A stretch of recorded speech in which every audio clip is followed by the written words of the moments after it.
नमस्कार मित्रांनो, जी के स्टोरी टेलरमध्ये तुम्हा सर्वांचं स्वागत आहे। तर मी आज पुन्हा एकदा घेऊन आलोय खास तुमच्यासाठी एक चित्तथरारक अशी भाईकथा। आतापर्यंत तुम्ही आपल्या चॅनलला सबस्क्राइब केलं नसेल तर नक्कीच सबस्क्राइब करा, जेणेकरून भविष्यात येणारे व्हिडिओज मी आपल्यापर्यंत पोहोचवू शकेन। तर चला जास्त वेळ न घेता आजच्या भयानक आणि चित्तथरारक अशा अनुभवाला सुरुवात करूया। एकदा रात्रीच्या गडद अंधारात नर्मदा नदीच्या काठावर एका छोट्याशा गावात, जिथे लोक रात्रीच्या नदीकडे जायला घाबरत असत, गावकऱ्यांमध्ये एक दंतकथा होती की नदीत एक भूत आहे जे मध्यरात्री बोटीवर बसून येणाऱ्या प्रवाशांना आपल्या जाळ्यात ओढतं आणि त्याचा जीव घेतं। त्या भूताचं नाव होतं काळी माया। तर झालं काय असं, काही वर्षांपूर्वी रमेश नावाचा एक तरुण, जो मच्छीमार होता, गावात नौका होता, त्याला या गोष्टीवर अजिबात विश्वास नव्हता। एकदा पौर्णिमेच्या रात्री तो मासे पकडायला नदीवर गेला। रात्रीचे 12 वाजले होते आणि नदीवर सर्वत्र धुकं पसरलं होतं। अचानक त्याला पाण्यातून एक विचित्र आवाज आला, जणू कोणीतरी हळूच हसत होतं। त्याने आजूबाजूला पाहिलं, पण त्याला तिथे कोणीच दिसलं नाही। रमेशच्या बोटीजवळ अचानक पाण्यातून एक काळी सावली उभी राहिली। ती एक स्त्री होती। तिचे डोळे लाल भडक होते आणि केस पाण्यावर तरंगत होते। तिनं हसत हसत रमेशला जवळ बोलवलं।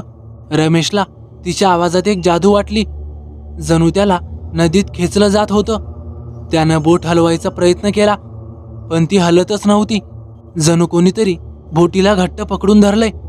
तेवढ्यात त्या बाईचा गोड पण भयानक आवाज त्याच्या कानी पडला, तू माझ्यासोबत येशील का?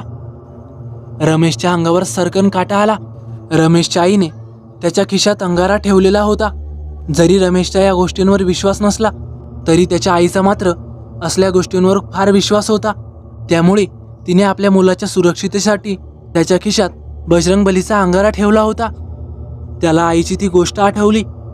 त्याने लगोलग खिशामध्ये हात घातला आणि आपल्या खिशातला अंगारा तिच्याकडे भिरकावला। तशी ती स्त्री किंचाळली आणि पाण्यात नाहीशी झाली, पण तिचा कर्कश हसण्याचा आवाज रमेशच्या कानात घुमत राहिला।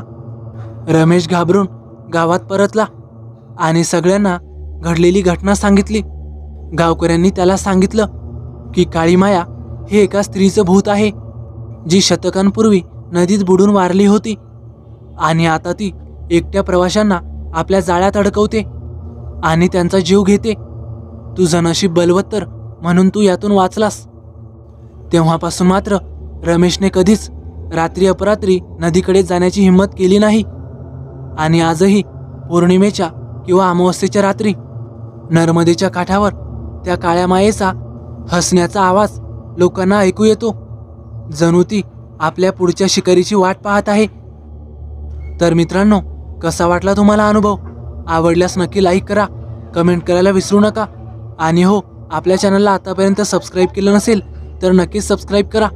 तर चला भेटूया पुढच्या व्हिडिओत। धन्यवाद।